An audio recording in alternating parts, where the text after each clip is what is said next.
Right. First of all, I want to thank Gail and Charlie, who are on the scene doing work every time we have a disaster here in the United States of America, but obviously the Red Cross is doing outstanding work internationally, so we want to thank them for their outstanding work. A few things that I want to emphasize to the public at the top. This storm is not yet over. We've gotten briefings from the National Hurricane Center. It is still moving north. There are still communities that could be affected.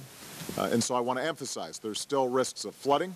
There are still risks of downed power lines, risks of high winds.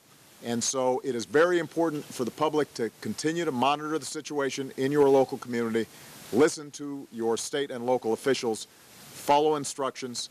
The more you follow instructions, the easier it is for our first responders to make sure that they are dealing with true emergency situations. So the better prepared individual families are for the situation, the easier it is going to be for us to deal with it. Next, obviously, I want to talk about the extraordinary hardship that we've seen over the last 48 hours. Our thoughts and prayers go out to all the families who've lost loved ones. Unfortunately, there have been fatalities as a consequence of Hurricane Sandy, and it's not clear that we've counted up all the fatalities at this point.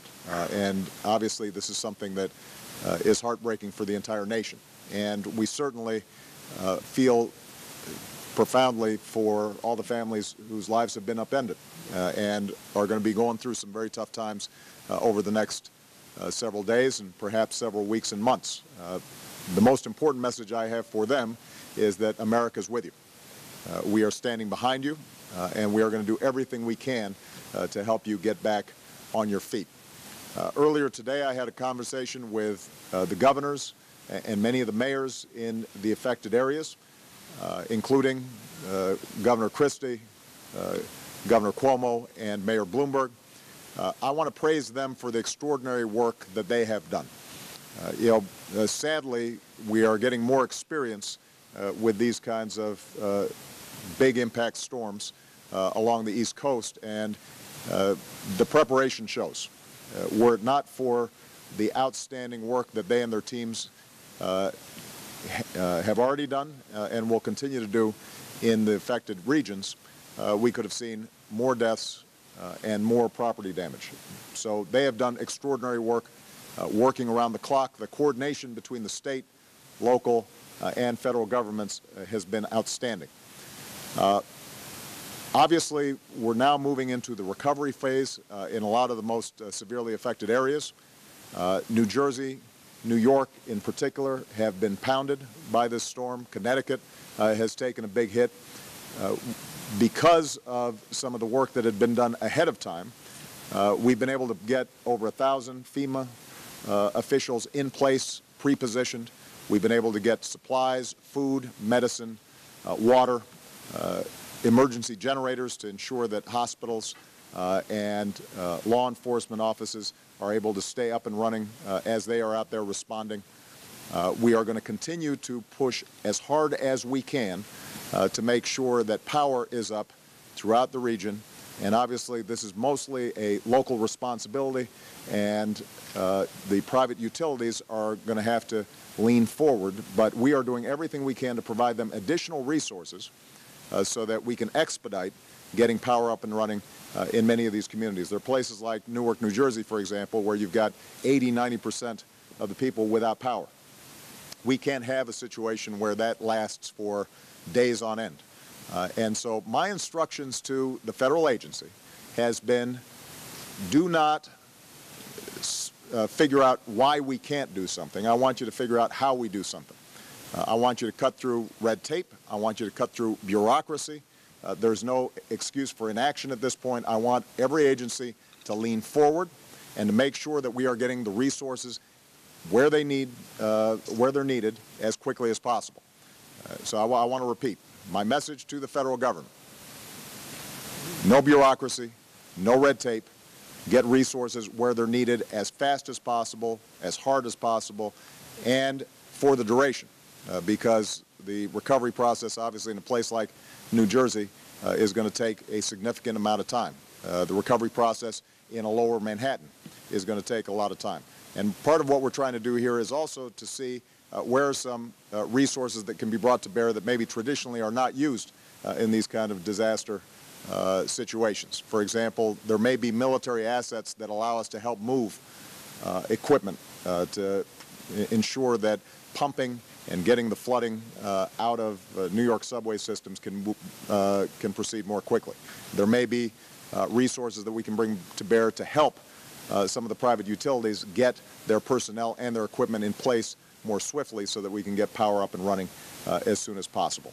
So my message to the governors and the mayors and through them to the communities that have been hit so hard is that we are going to do everything we can to get resources to you and make sure that any unmet need that is identified, we are responding to it as quickly as possible. And I told the mayors and the governors if they're getting no for an answer somewhere in the federal government, they can call me personally at the White House.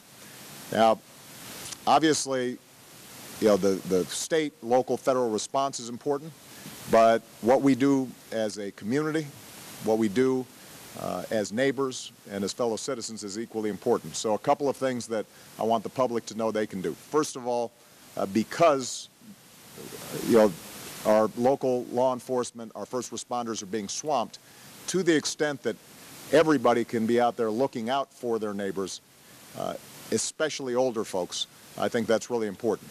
You know, if you've got a neighbor nearby, you're not sure how they're handling a power outage, flooding, etc., go over, visit them, knock on their door, make sure that they're doing okay. That can make a big difference. The public can be the eyes and ears in terms of identifying unmet needs. Second thing, the reason we're here is because the Red Cross knows what it's doing when it comes to emergency response. And so for people all across the country who have not been affected, now's the time to show the kind of generosity that you know, makes America the greatest nation on earth, and a good place to express that generosity is by contributing to the Red Cross. Obviously, you can go on their website. The Red Cross knows what they're doing. They're in close contact with federal, state, and local officials. They will make sure that we get the resources to those families as swiftly as possible. And again, I want to thank everybody here who's doing such a great job when it comes to the disaster response.